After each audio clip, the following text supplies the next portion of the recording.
বিসমিল্লাহির রহমানির রহিম। ফাজাইলে আমল ৩০২ নম্বর পৃষ্ঠা। হুজুরে পাক সাল্লাল্লাহু আলাইহি সাল্লাম বলেন, কসম ওই আল্লাহর যাহার কুদরতি হাতে আমার জীবন, সমস্ত আসমান জমিন এবং উহার উপরে ভিতরে নিচে যাহা কিছু আছে সব কিছু যদি এক পাল্লায় রাখিয়া অপর পাল্লায় কালেমায়ে শাহাদাত রাখা হয়, তবে কালেমার পাল্লাই ভারী হইবে। বস্তুত আল্লাহ পাকের নামের তুল্য ভারী আর কোনো বস্তুই হইতে পারে না। যাহারা ইহাকে হালকা মনে করে তাহারা নিতান্তই হতভাগা। তবে উহার মধ্যে ইখলাসের দরুনি ওজন বৃদ্ধি পাইয়া থাকে। ওই ধরনের ইখলাস পয়দা করিবার জন্য বুজুর্গানে দিনের খেদমত করা ও তাহাদের জুতা সোজা করা অপরিহার্য। হুজুর সাল্লাল্লাহু আলাইহি সাল্লাম আরো ইরশাদ করেন, মৃত্যুর সময় তোমরা এই কালেমার তালকিন করিতে থাকো, কেননা যেই ব্যক্তি মৃত্যুকালে উহা পাঠ করিবে তাহার জন্য বেহেশত ওয়াজিব হইয়া যায়। সাহাবারা বলিলেন, সুস্থাবস্থায় পড়িলে কি হইবে? উত্তরে হুজুর সাল্লাল্লাহু আলাইহি সাল্লাম বলিলেন, উহা দ্বারা জান্নাতকে ওয়াজিব করিবার আরো বেশি উপযুক্ত হইবে। একদা হুজুরে পাক সাল্লাল্লাহু আলাইহি সাল্লাম এর দরবারে তিনজন কাফির জিজ্ঞাসা করিল, হে মুহাম্মদ, আপনি কি আল্লাহর সহিত অন্য কোন মাবুদকে স্বীকার করেন? হুজুর সাল্লাল্লাহু আলাইহি সাল্লাম উত্তর করেন, আল্লাহ ব্যতীত অন্য কোন মাবুদ নাই। আমি এই কালেমার সহিত প্রেরিত হইয়াছি, এই কালেমার প্রতি লোকজনকে আহ্বান করিতেছি এবং ইহার প্রমাণস্বরূপ কোরআন পাকে আয়াতও অবতীর্ণ হইয়াছে। হুজুর সাল্লাল্লাহু আলাইহি সাল্লাম এই কালেমার সহিত প্রেরিত হইয়াছেন বা ইহার দিকে লোকজনকে ডাকিতেছেন, ইহার অর্থ এই নয় যে ইহা হুজুরে পাক সাল্লাল্লাহু আলাইহি সাল্লাম এর বিশেষত্ব, বরং হযরত আদম আলাইহিস সালাম হইতে আমাদের নবী সাল্লাল্লাহু আলাইহি সাল্লাম পর্যন্ত সমস্ত নবী এই কালেমা নিয়ে আসিয়াছেন ও উহার দিকে মানব সমাজকে ডাকিয়াছেন। সুতরাং এই কালেমার মর্যাদা অতি উচ্চ এবং হুজুরে পাক সাল্লাল্লাহু আলাইহি সাল্লাম এর সমর্থনে কোরআনে পাকে আয়াত অবতীর্ণ হইয়াছে। একটি হাদিসে আছে, যখন কোনো বান্দা লা ইলাহা ইল্লাল্লাহ বলে, তখন আল্লাহ পাক তাহার সমর্থনে বলেন, আমার বান্দা সত্য কথা বলিয়াছে, আমি ব্যতীত আর কোনো মাবুদ নাই। হযরত ঈসা আলাইহিস সালাম বলেন, উম্মতে মুহাম্মাদিয়ার আমল সবচেয়ে বেশি হইবে, যেহেতু তাহাদের যে জবানে এমন একটি কালেমা থাকিবে যাহা তাহাদের পূর্ববর্তী উম্মতগণের জন্য ভারী হইত, আর উহা হইল লা ইলাহা ইল্লাল্লাহ। প্রকাশ থাকে যে উম্মতে মুহাম্মাদিয়ার মধ্যে এই কালেমার আমল এত বেশি পরিমাণ হয় যে অন্য উম্মতের পক্ষে তাহা সম্ভব ছিল না। মারিফতের পীরগণ লক্ষ লক্ষ বার নয়, বরং কোটি কোটি বার উহারা আজিফা করিয়াছেন। জামিউল উসুল গ্রন্থে আল্লাহ শব্দ কমপক্ষে দৈনিক ৫,০০০ বার ও কালেমা শরীফ কমপক্ষে ৫,০০০ বার পড়ার নির্দেশ আসিয়াছে। হযরত ঈসা আলাইহিস সালাম এর সমর্থনে সুফিয়ানদের আমলের কিছুটা উল্লেখ করা হইল। শাহ ওলিউল্লাহ রাহিমাল্লাহু কওলুল জামিল নামক কিতাবে লিখিয়াছেন যে তাহার পিতা প্রথমাবস্থায় দৈনিক এক নিঃশেষে ২০০ বার করিয়া কালেমায়ে তাইয়্যিবা পাঠ করিতেন। একটি যুবকের কাশফের বয়ান ও ৭০,০০০ বার কালেমা পড়ার ফজিলত। শাইখ আবু কর্তবী রাহিমাল্লাহু বলেন, আমি শুনিয়াছি যে ব্যক্তি ৭০,০০০ বার কলেমা পড়িবে সে দোজখ হইতে নাজাত পাইবে। ইহা শুনিয়া আমি নিজের জন্য ৭০,০০০ বার ও আমার স্ত্রীর জন্য ৭০,০০০ বার এবং এই রূপে এই কালেমা কয়েকে নেশাব আদায় করিয়া পরকালের ধন সংগ্রহ করি। আমাদের নিকটেই একজন যুবক কাশফওয়ালা বলিয়া খ্যাতি লাভ করিয়াছিল। সে নাকি বেহেশত ও দোজখ দেখিতে পাইত। আমি উহাতে সন্দেহ করিতাম। এক সময় ওই যুবক আমার সহিত আহার করিতে বসিয়া হঠাৎ চিৎকার করিয়া উঠিল ও বলিল, আমার মা দোজখে জ্বলিতেছেন, তাহার অবস্থা আমি দেখিতে পাইতেছি। যুবকের অস্থিরতা দেখিয়া কর্তবী রাহিমাল্লাহু বলেন, আমি মনে মনে ৭০,০০০ বার পড়ার একটা নেশাব ওই যুবকের মায়ের জন্য বকশিশ করিয়া দিলাম। কিন্তু এক আল্লাহ ব্যতীত আমার এই আমলের কথা আর কাহারও জানা ছিল না। হঠাৎ যুবক বলিয়া উঠিল, চাচা, আমার মা দোজখের আযাব হইতে নাজাত পাইয়া গেলেন। কর্তবী বলেন, কেচ্ছা দ্বারা আমার দুইটি বিষয়ে জ্ঞান লাভ হইল। প্রথমত ৭০,০০০ বার কালেমা পড়ার বরকত, দ্বিতীয়ত ওই যুবকের কাশফের সত্যতাও প্রমাণিত হইল। এইভাবে হাজার হাজার ঘটনার উল্লেখ আছে। সুফিয়াদের নিকটে সাধারণ একটা ব্যাপার হইল পাস আনপাসের জিকির অর্থাৎ একটি নিঃশ্বাসও যেন আল্লাহর নাম ব্যতীত লওয়া ও ত্যাগ করা না হয়, ইহাতেও হযরত ঈসা আলাইহিস সালাম এর উক্তির সমর্থন পাওয়া যায়। ইবনে আব্বাস রাদিয়াল্লাহু তাআলা আনহু হইতে বর্ণিত আছে, হুজুরে পাক সাল্লাল্লাহু আলাইহি সাল্লাম বলেন, বেহেশতের দরওয়াজায় লেখা রহিয়াছে, নিশ্চয়ই আমি একমাত্র আল্লাহ, আমি ব্যতীত আর কোনো মাবুদ নাই, যে এই কালেমা পড়িবে আমি তাহাকে আযাব দিব না। পাপ করিলে শাস্তি ভোগ করিবে, বহু হাদিসের দ্বারা উহার প্রমাণ আছে। তবে যদি কোনো ভাগ্যবান ব্যক্তি ইখলাসের সহিত এই কালেমা পড়ে, তবে পাপ করা সত্ত্বেও আল্লাহ পাক তাহাকে শাস্তি নাও দিতে পারেন, কারণ আল্লাহর অনুগ্রহের কোনো সীমারেখা নাই। হুজুরে পাক সাল্লাল্লাহু আলাইহি ওয়াসাল্লাম হযরত জিবরাইল আলাইহিস সালাম হইতে শুনিয়া ইরশাদ করেন যে, আল্লাহ পাক বলিতেছেন, আমি আল্লাহ, আমি ব্যতীত কোনো মাবুদ নাই, সুতরাং আমার ইবাদত করো। তোমাদের মধ্যে যে ব্যক্তি ইখলাসের সহিত কালেমা পাঠ করিবে, সে আমার কেল্লায় প্রবেশ করিবে, আর যে আমার কেল্লায় প্রবেশ করিবে সে আমার আযাব হইতে নিরাপদে থাকিবে। বিভিন্ন রেওয়াতের দ্বারা বোঝা যায়, কবিরা গুনাহ করিয়া থাকিলে নিয়মানুযায়ী শাস্তি ভোগ করার পর সে জান্নাতে প্রবেশ করিবে। অবশ্য আল্লাহর রহমত কোনো নিয়ম কানুনের অধীন নহে, শিরক ব্যতীত যে কোনো অবস্থায় রহমতের দ্বারা মুক্তি পাইতে পারে। যেমন হাদিসে আসিয়াছে, যে ব্যক্তি হঠকারিতা করিয়া কালেমা পড়িতে অস্বীকার করে, আল্লাহ পাক তাহাকে শাস্তি প্রদান করিবেন। অন্য হাদিসে আসিয়াছে, লা ইলাহা ইল্লাল্লাহ আল্লাহ তাআলার ক্রোধকে দূর করিয়া দেয়, যতক্ষণ পর্যন্ত সে দুনিয়াকে দিনের উপর প্রাধান্য না দেয়।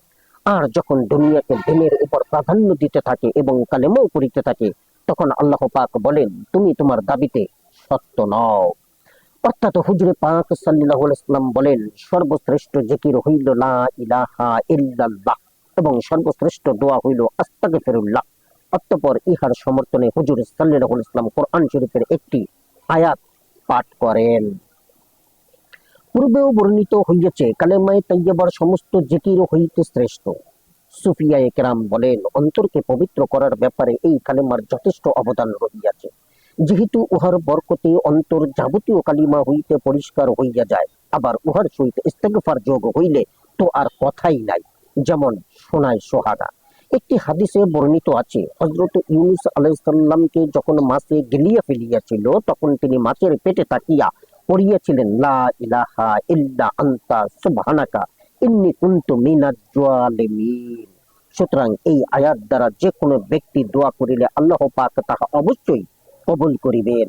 পূর্বে এক হাদিসে বর্ণিত হইয়াছে, সর্বশ্রেষ্ঠ দোয়া হইল আলহামদুলিল্লাহ, আর এখানে বলা হইয়াছে আস্তাগফিরুল্লাহ সর্বশ্রেষ্ঠ। এই পার্থক্য অবস্থা ভেদে হইয়া থাকে।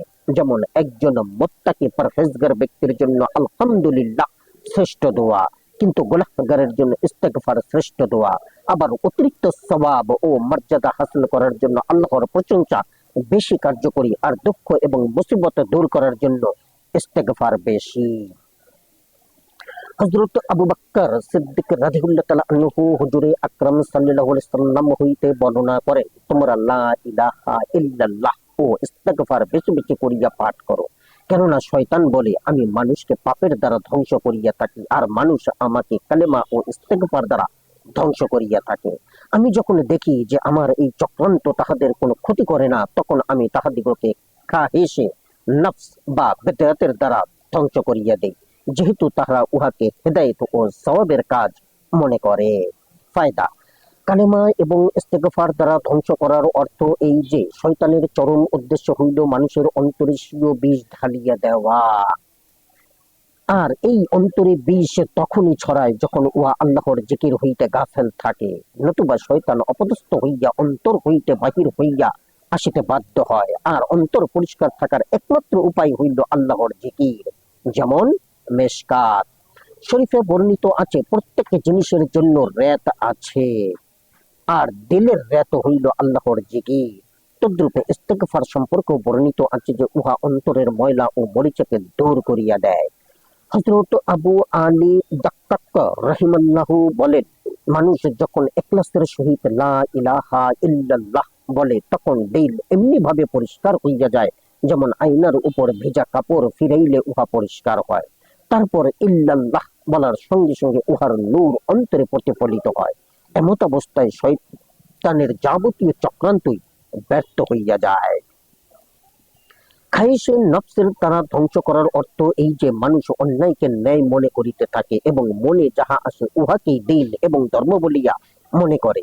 কোরআন শরীফে আল্লাহ পাক ইরশাদ করিয়াছেন, তুমি ওই ব্যক্তির অবস্থান লক্ষ্য করিয়াছ কি, যে নিজের খাহেশের নফসকে খোদা বানাইয়া লইয়াছে এবং বিবেক বুদ্ধি থাকা সত্ত্বেও আল্লাহ পাক তাহাকে গোমরাহ করিয়া দিয়াছেন, তাহার কর্ণে এবং অন্তরে মোহর লাগাইয়া দিয়াছেন এবং চক্ষুতে পর্দা ডালিয়া দিয়েছেন।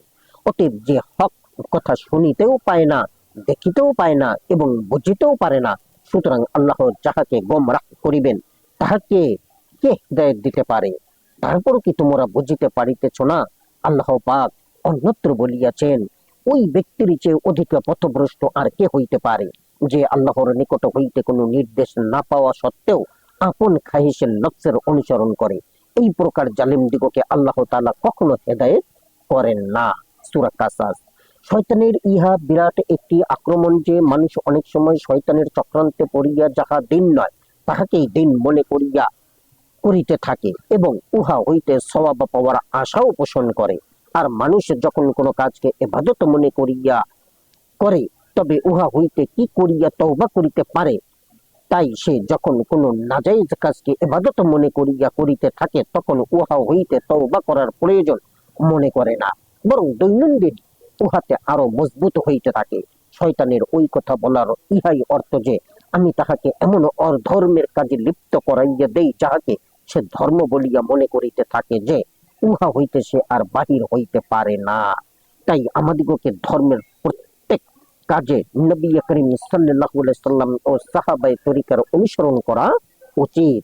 আর তাহা না করিয়া সুন্নতের খেলাফ কোনো তরিকা গ্রহণ করিলে পুণ্যের পরিবর্তে পাপী হইবে। ইমাম গাজ্জালি রাহিমাল্লাহু হযরত হাসান বসরি রাহিমাল্লাহু হইতে বর্ণনা করেন যে, শয়তান বলে, আমি উম্মতে মুহাম্মদের সামনে পাপকে সুসজ্জিত করিয়া পেশ করি, কিন্তু তাহাদের ইস্তেগফার আমার কোমরকে ভাঙিয়া দেয়। তখন তাহাদের সম্মুখে এমন গুনাহের কাজ উপস্থিত করি যাহাকে তাহারা গুনাহই মনে করে না, সুতরাং ইস্তেগফার করার প্রয়োজন বোধ মনে করে না। আর এইসব গুনাহের কাজ হইল বেদায়াত কাজ, আমরা উহাকে দীন বলিয়া মনে করে, সুতরাং উহা হইতে তওবা ইস্তেগফার করার প্রয়োজন বোধ করে না। আহাব বিন মুনাব্বিহ রাহিমাল্লাহু বলেন, আল্লাহকে ভয় করো, তুমি জনসম্মুখে শয়তানকে লানত করিতেছ, অথচ চুপে চুপে তাহার সহিত বন্ধুত্ব করিয়া তাহার অনুসরণ করিতেছ। কোন কোন সুফিয়ায়ে কেরাম বলেন, ভাবিলে আশ্চর্য লাগে, আল্লাহ তাআলার মতো দয়াবান মনিবের অফুরন্ত দান সমূহ জানার এবং স্বীকার করার পরেও মানুষ তাহার নাফরমানি করে এবং শয়তানকে নিজের জবরদস্ত শত্রু মনে করা সত্ত্বেও তাহার অনুসরণ করিয়া থাকে। হুজুর সাল্লাল্লাহু আলাইহি সাল্লাম বলেন, যে বান্দা অন্তরের সহিত লা ইলাহা ইল্লাল্লাহু মুহাম্মাদুর রাসূলুল্লাহ সাক্ষী দেওয়ার পর মৃত্যুবরণ করিবে, সে নিশ্চয়ই বেহেশতে প্রবেশ করিবে। অন্য রিওয়ায়াতে আছে, নিশ্চয়ই আল্লাহ পাক তাহাকে ক্ষমা করিবেন। আহমদ। সহিহ হাদিসে বর্ণিত আছে, হুজুর পাক সাল্লাল্লাহু আলাইহি সাল্লাম বলেন, একটি সুসংবাদ তোমরা নিজে শোনো এবং অপরকে শুনাইয়া দাও। যে ব্যক্তি ইখলাসের সহিত কালেমা পড়িবে, নিশ্চয়ই সে বেহেশতে প্রবেশ করিবে। আল্লাহ তাআলার দরবারে ইখলাসের বড় সমাদর এবং ইখলাসের সহিত সামান্য আমল যথেষ্ট। আর রিয়া বা লোক দেখানোর জন্য কোনো আমল করা হইলে আল্লাহর নিকট উহার কোনো মূল্য নাই, বরং উহা বিপদের কারণ হইয়া দাঁড়ায়। কাজেই যে ইখলাসের সহিত কালেমা পড়িবে, সে নিশ্চয়ই মাগফিরাত লাভ করিবে এবং জান্নাতে প্রবেশ করিবে। কাহারও ইখলাস আল্লাহর পছন্দ হইলে তিনি তাহার সমস্ত গুনাহ মাফ করিয়া দিতে পারেন। ইসলামের বৃদ্ধের ফজিলত। ইয়াহইয়া বিন আকসামের মৃত্যুর পর জনৈক ব্যক্তি তাহাকে স্বপ্নে দেখিয়া জিজ্ঞাসা করিল, আপনার অবস্থা কি? তিনি উত্তর করিলেন, আমাকে দরবারে হাজির করিয়া জিজ্ঞাসা করা হইল, হে বৃদ্ধ পাপী, তুমি কি অমুক পাপ এবং গুনাহের কাজ করিয়াছ? আমি আরজ করিলাম, হে আল্লাহ, আমার নিকট কি আপনার তরফ হইতে হাদিস পৌঁছে নাই? ইরশাদ হইল, কি হাদিস পৌঁছিয়াছে? আমি আরজ করিলাম, আমার নিকট আব্দুর রাজ্জাক বলিয়াছেন এবং আব্দুর রাজ্জাকের নিকট মুআম্মার বলিয়াছে, তাহার নিকট জোহরি এবং জোহরির নিকট উরওয়া এবং উরওয়ার নিকট আয়েশা রাদিয়াল্লাহু তাআলা আনহা বলিয়াছেন এবং আয়েশার নিকট হুজুর পাক সাল্লাল্লাহু আলাইহি ওয়াসাল্লাম ইরশাদ করিয়াছেন, হুজুরের নিকট হযরতে জিবরাইল আলাইহিস সালাম বলিয়াছেন, এবং জিবরাইলের নিকট আপনি বলিয়াছেন যে যেই ব্যক্তি ইসলামের মধ্যে বৃদ্ধ হইয়াছে আমি তাহার আমলের কারণে তাহাকে শাস্তি দিতে ইচ্ছাও করি, কিন্তু তাহার বার্ধক্য দেখিয়া লজ্জিত হইয়া অবশেষে তাহাকে ক্ষমা করিয়া দেয়। আপনি ইহাও জানেন যে আমি বৃদ্ধ হইয়া গিয়াছি। আল্লাহ পাক ইরশাদ করেন, আব্দুর রাজ্জাকে সত্য বলিয়াছে, মুআম্মার সত্য বলিয়াছে, উরওয়া সত্য বলিয়াছে, আয়েশা সত্য বলিয়াছেন, নবী পাক সত্য বলিয়াছেন, জিব্রাইল সত্য বলিয়াছে, আমিও সত্য বলিয়াছি। ইয়াহইয়া বলেন, অতঃপর আমাকে বেহেশতে দাখিল হওয়ার আদেশ দেওয়া হইল। হুজুরে আকরাম সাল্লাল্লাহু আলাইহি সাল্লাম বলেন, যে কোনো আমল আল্লাহর দরবারে পৌঁছিতে হইলে মধ্যভাগে পর্দা থাকে, কিন্তু লা ইলাহা ইল্লাল্লাহ এবং ছেলের জন্য পিতার দোয়া, এই দুইটা সরাসরি আল্লাহর দরবারে পৌঁছিতে কোনো পর্দা থাকে না। জামে পর্দা না থাকার অর্থ হইল এই দুইটি জিনিস মুহূর্তের মধ্যে কবুল হইয়া যায়, কিন্তু অন্যান্য দোয়া কবুল হইতে কিছু সময় লাগে। জনৈক কাফের বাদশাহের ইচ্ছা কথিত আছে যে কোনো একটা সময় একজন প্রতাপশালী অত্যাচারী বাদশা ছিল। ঘটনাচক্রে সে কোনো এক যুদ্ধে মুসলমানদের হাতে বন্দী হইল। মুসলমানগণ প্রতিশোধ গ্রহণের উদ্দেশ্যে তাহাকে একটি প্রকাণ্ড ডেগের মধ্যে রাখিয়া আগুনের উপর রাখিয়া দিল। বাদশাহ প্রথমে তাহার উপাস্য দেবতাগণকে ডাকিতে লাগিল, কিন্তু উহাতে কোনো ফল না হওয়ায় সে তৎক্ষণাৎ আল্লাহর উপর ঈমান আনিয়া কালেমা পড়িতে পড়িতে আরম্ভ করিল। ইখলাসের বদৌলতে আল্লাহর তরফ হইতে সাহায্য আসিল ও প্রবল বৃষ্টি আরম্ভ হইল। আগুন নিভিয়া গেল। অতঃপর ভীষণ ঘূর্ণিবার্তা আসিয়া ডেকটা উড়াইয়া নিয়া এক কাফের মুলুকের মধ্যে ফেলিল।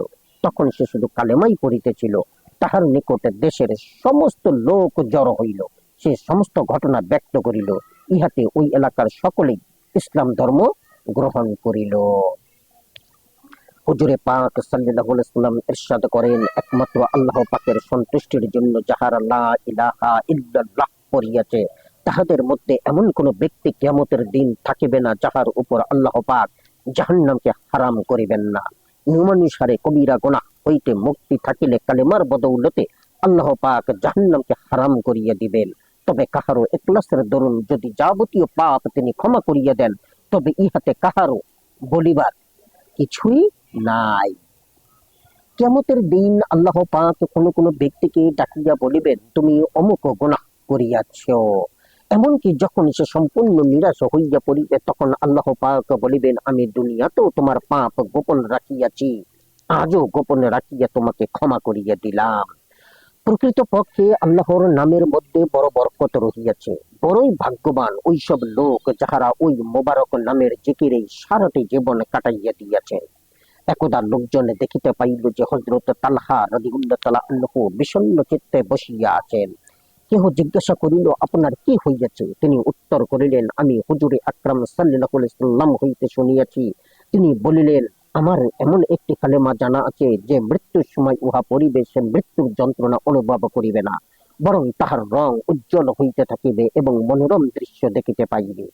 কিন্তু দুঃখের বিষয়, আমি উক্ত কালেমা সম্পর্কে হুজুর সাল্লাল্লাহু আলাইহি সাল্লামকে জিজ্ঞাসা করিতে সমর্থ হই নাই, তাই মনক্ষুণ্ণ হইয়া বসিয়া আছি। হযরত ওমর রাদিয়াল্লাহু তাআলা আনহু বলেন, উহা আমার জানা আছে। হযরত তালহা সন্তুষ্ট চিত্তে বলিলেন, উহা কি? হযরত ওমর রাদিয়াল্লাহু তাআলা আনহু বলেন, হুজুরে পাক সাল্লাল্লাহু আলাইহি সাল্লাম স্বীয় চাচা আবু তালেবকে মৃত্যুকালে যে কালেমা শুনাইয়াছিলেন, আমি জানি তার চেয়ে শ্রেষ্ঠ কালেমা আর কিছুই নাই। আর সেই কালেমা হইল লা ইলাহা ইল্লাল্লাহ। অতঃপর কসম খাইয়া বলিলেন, ইহাই সেই কালেমা, ইহাই সেই কালেমা। অন্ধকার ও উহার বাতি 5 প্রকার। 1. দুনিয়াকে ভালোবাসা একটি অন্ধকার, উহার জন্য বাতি হইল পরহেজগারি। 2. গুনাহ করা একটি অন্ধকার, উহার জন্য বাতি হইল তওবা। 3. কবর একটি অন্ধকার, উহার জন্য আলো হইল লা ইলাহা ইল্লাল্লাহু মুহাম্মাদুর রাসূলুল্লাহ। 4. আখিরাত একটি অন্ধকার, উহার জন্য আলো হইল নেক আমল। 5. পুলসিরাত একটি অন্ধকার, উহার জন্য আলো হইল একিন। হযরত রাবিয়া বসরির ঘটনা। হযরত রাবিয়া বসরি রাহিমাল্লাহু একজনে বিখ্যাত ওলি ছিলেন। তিনি সারা রাত্রি নামাজে কাটাইতেন। সুবহ সাদেকের সময় সামান্য একটু ঘুমাইতেন। ফর্সা হইয়া গেলে তাড়াতাড়ি উঠিয়া নিজেকে তিরস্কার করিয়া বলিতেন, আর কতকাল শয়ন করিবে, শীঘ্রই কবরে সিংহের পৌক পর্যন্ত শয়ন করিবার সময় আসিতেছে। ইন্তেকালের সময় তিনি একজন খাদেমকে ওসিয়ত করিলেন, আমি যে পশমি পুরাতন কাপড়খানা পরিয়া তাহাজ্জুদ পড়িতাম, উহা দ্বারাই আমার কাফন দিও, কাহাকেও আমার মৃত্যুর সংবাদ দিও না। ওসিয়ত অনুসারে তাহার কাফন করা হইল। সেই খাদেম একদিন তাহাকে স্বপ্ন যুগে বহু মূল্যবান কাপড়ে সজ্জিত দেখিতে পাইলেন। সে জিজ্ঞাসা করিল, আপনার সে পুরাতন কাফনের কাপড় কোথায়? তিনি উত্তর দিলেন, আমার আমলের সহিত উহা ভাঁজ করিয়া রাখিয়া দেওয়া হইয়াছে। খাদেমা বলিল, আমাকে কিছু নসিহত করুন। তিনি বলিলেন, যত বেশি সম্ভব আল্লাহর জিকির করিতে থাকো, কেননা উহা দ্বারা কবরে তুমি যথেষ্ট শান্তি পাইবে। হুজুরে পাক সাল্লাল্লাহু আলাইহি ওয়াসাল্লাম এর ওফাতের সময় সাহাবায়ে কেরাম এত বেশি চিন্তিত হইয়া পড়িয়াছিলেন যে কেহ কেহ বিভিন্ন ওয়াসার সম্মুখীন পড়িলেন। হযরত ওসমান রাদিয়াল্লাহু তাআলা আনহু বলেন, আমিও ওইসব পেরেশান লোকদের মধ্যে একজন ছিলাম। হযরত ওমর রাদিয়াল্লাহু তাআলা আনহু আমার নিকট আসিয়া সালাম করিলেন, কিন্তু আমি মোটেই টের পাই নাই। তিনি হযরত আবু বকর সিদ্দিকের নিকট গিয়া আমার বিরুদ্ধে অভিযোগ করিলেন যে ওসমান কেন রাগ করিয়া আমার সালামের উত্তর দিলেন না। অতঃপর উভয়ে আমার নিকট আসিয়া সালাম করিলেন ও হযরত আবু বকর রাদিয়াল্লাহু তাআলা আনহু আমাকে হযরত ওমরের সালামের উত্তর না দেওয়ার কারণ জিজ্ঞাসা করিলেন। আমি উত্তর করিলাম, কই, আমি তো এমন করি নাই। ওমর রাদিয়াল্লাহু তাআলা আনহু বলিলেন, নিশ্চয়ই করিয়াছেন। আমি বলিলাম, আমি কিছুই টের পাই নাই। আপনি কখন আসিলেন এবং কখন সালাম করিলেন? হযরত আবু বকর রাদিয়াল্লাহু তাআলা আনহু বলিলেন, বোধহয় আপনি কোনো চিন্তায় মগ্ন ছিলেন। আমি বলিলাম, জি হ্যাঁ, আমি গভীর চিন্তায় লিপ্ত ছিলাম। হযরত আবু বকর রাদিয়াল্লাহু তাআলা আনহু বলিলাম, তাহা কি ছিল? আমি আরজ করিলাম, হুজুরে পাক সাল্লাল্লাহু আলাইহি ওয়াসাল্লাম এর ইন্তেকাল হইয়া গেল, অথচ আমি কিসে নাজাত পাইব সেই কথা জিজ্ঞাসা করিয়া রাখিতে পারিলাম না। হযরত আবু বকর রাদিয়াল্লাহু তাআলা আনহু বলেন, আমি জিজ্ঞাসা করিয়া রাখিয়াছি। আমি উঠিয়া বলিলাম, আমার মাতা পিতা আপনার উপর কোরবান হোক, এই কথা জিজ্ঞাসা করার জন্য আপনি উপযুক্ত ব্যক্তি ছিলেন। হযরত আবু বকর রাদিয়াল্লাহু তাআলা আনহু বলেন, আমি হুজুরে পাক সাল্লাল্লাহু আলাইহি ওয়াসাল্লাম এর নিকটে জিজ্ঞাসা করিয়াছিলাম যে কিসে নাজাত পাওয়া যাইবে। হুজুর সাল্লাল্লাহু আলাইহি ওয়াসাল্লাম উত্তর করিলেন, যে ব্যক্তি আমার ওই কলেমাকে গ্রহণ করিয়াছে, যাহা আমি আমার চাচার নিকটে মৃত্যু সজ্জায় পেশ করিয়াছিলাম এবং তিনি তাহা প্রত্যাখ্যান করিয়াছিলেন, ওহাই একমাত্র নাজাতের কালেমা। মিশকাত। ওয়াসায় গ্রেফতার হইয়াছিল, উহার অর্থ এই যে হুজুরে আকরাম সাল্লাল্লাহু আলাইহি ওয়াসাল্লাম এর ইন্তেকালে সাহাবাগণ এত বেশি চিন্তিত হইয়া পড়িয়াছিলেন যে হযরত ওমরের মতো বীর খোলা তরবারি হাতে লইয়া বলিতে লাগিলেন, যে ব্যক্তি বলিবে যে নবীজির ইন্তেকাল হইয়া গিয়াছে, আমি তাহার গর্দান উড়াইয়া দিব। হুজুর সাল্লাল্লাহু আলাইহি ওয়াসাল্লাম তো আপন মাওলার সহিত সাক্ষাৎ করিতে গিয়াছেন, যেমন মুসা আলাইহিস সালাম কোহে তুরে গিয়াছিলেন। আবার কোন কোন সাহাবী ধারণা করিতে লাগিলেন, এবার বুঝি দিন ইসলাম ধ্বংস হইয়া গেল। কাহারো কাহারো মুখে কোনো কথা আসিতেছিল না। একমাত্র হযরত আবু বকর সিদ্দিক রাদিয়াল্লাহু তাআলা আনহু ছিলেন, যিনি হুজুরের সঙ্গে চরম ভালোবাসা থাকা সত্ত্বেও ওই সময় নিজেকে সামলাইয়া লইয়াছিলেন এবং জনসমক্ষে এই বলিয়া ভাষণ দিলেন যে মুহাম্মদ সাল্লাল্লাহু আলাইহি ওয়াসাল্লাম একজন রাসূল ছাড়া অন্য কিছুই ছিলেন না। তিনি তো আল্লাহ নহেন যে তাহার কোনো মৃত্যু হইতে পারে না। তিনি যদি মারা যান বা শহীদ হন, তবে কি তোমরা ইসলাম হইতে ফিরিয়া যাইবে? আর যদি কেহ দিন ইসলাম ত্যাগ করিল, তবে তাহাতে আল্লাহর কোনো ক্ষতি হইবে না, বরং তাহার নিজেরই ক্ষতি হইবে। এই ঘটনা বিস্তারিত ভাবে হেকায়েতে সাহাবা নামক গ্রন্থে বর্ণিত হইয়াছে। মৌতের সময় কিসে নাজাত হয়, ইহার দুইটি অর্থ হইতে পারে। প্রথমত, দিনের কাজ তো অনেকের রহিয়াছে, তবে ওইসবের ভিত্তিমূল কি? উত্তর হইল, ইসলামের ভিত্তিমূল হইল কালেমায়ে তাইয়্যিবা। দ্বিতীয় মতলব এই যে দিনের ব্যাপারে অসংখ্য বাধা বিপত্তি আসে, শয়তান ধোঁকা দেয়, দুনিয়া নিজের দিকে আকর্ষণ করে। এইসব হইতে রক্ষার একমাত্র উপায় কালেমা বেশি বেশি পাঠ করা, যদ্বারা অন্তর নির্মল হয় এবং শয়তান ধ্বংসপ্রাপ্ত হয়। একটি হাদিসে বর্ণিত আছে, কালেমা তাইয়্যিবা পরনে ওয়ালা 99 প্রকার অশান্তি হইতে মুক্তি পায়, যার মধ্যে সবচেয়ে নিচের দরজার হইল চিন্তা, যাহা মানুষকে সবসময় ব্যতিব্যস্ত করিয়া রাখে। হযরত ওসমান রাদিয়াল্লাহু তাআলা আনহু বলেন, আমি হুজুরে পাক সাল্লাল্লাহু আলাইহি ওয়াসাল্লাম এর নিকটে শুনিয়াছি, তিনি বলেন, আমি এমন একটি কালেমা জানি, যে ব্যক্তি ইয়াকিন ও ইখলাসের সহিত সেই কালেমা পাঠ করিবে, জাহান্নামের আগুনে তাহার উপর হারাম হইয়া যাইবে। হযরত ওমর রাদিয়াল্লাহু তাআলা আনহু বলেন, আমি কি বলিব সেই কালেমা কি? উহা সেই কালেমা যার দ্বারা আল্লাহ পাক মুহাম্মদ সাল্লাল্লাহু আলাইহি ওয়াসাল্লাম এবং তাহার আসহাবদিগকে সম্মানিত করিয়াছেন, এবং উহা সেই তাকওয়ার কালেমা যাহা হুজুরে পাক সাল্লাল্লাহু আলাইহি ওয়াসাল্লাম আপন চাচা আবু তালেবের ইন্তেকালের সময় তাহার নিকট পেশ করিয়াছিলেন। তাহা হইল লা ইলাহা ইল্লাল্লাহ। হযরতের চাচা আবু তালেবের ঘটনাবলী হাদিস, তাফসীর এবং ইতিহাসের পাতায় যথেষ্ট বর্ণিত আছে। হুজুর সাল্লাল্লাহু আলাইহি ওয়াসাল্লাম ও সাহাবায়ে কেরামের উপর আবু তালেবের যেহেতু যথেষ্ট দান রহিয়াছে, তাই মৃত্যু সজ্জায় হুজুর সাল্লাল্লাহু আলাইহি ওয়াসাল্লাম তাহার নিকট গমন করিয়া ইরশাদ করিলেন, চাচা যান, একবার কালেমা শরীফ পড়িয়া লউন, যাহাতে আমি কিয়ামতের দিন আল্লাহর দরবারে আপনার জন্য সুপারিশ করিতে পারি। তিনি বলিলেন, লোকে অপবাদ দিবে যে আবু তালেব মৃত্যুর ভয়ে ভ্রাতুষ্পুত্রের দিন কবুল করিয়াছে। এই ধারণা না হইলে আমি আজ এই কালেমা পড়িয়া তোমার চক্ষুকে শীতল করিয়া দিতাম। ইহাতে হুজুর সাল্লাল্লাহু আলাইহি ওয়াসাল্লাম মনক্ষুণ্ণ হইয়া ফিরিয়া গেলেন। এই ঘটনা উপলক্ষেই এই আয়াত অবতীর্ণ হয়, যাহার অর্থ হইল, হে নবী, আপনি যাহাকে ইচ্ছা হেদায়েত করিতে পারেন না, বরং হেদায়েত আল্লাহর হাতে, যিনি যাহাকে ইচ্ছা তাহাকে হেদায়েত দিবেন। এই ঘটনার দ্বারা একটি কথা পরিষ্কার হইয়া গেল যে, যাহারা সর্বদা অন্যায়, অত্যাচার ও পাপে লিপ্ত থাকিয়া মনে করে যে অমুক আত্মীয় বা বুজুর্গের দোয়ায় পার পাইয়া যাইবে, তাহারা ভীষণ ভ্রান্তিতে রহিয়াছে। কাজেই সব কাজের মালিক যখন একমাত্র আল্লাহ, তখন তাহারই সঙ্গে সম্পর্ক স্থাপন করিতে হইবে।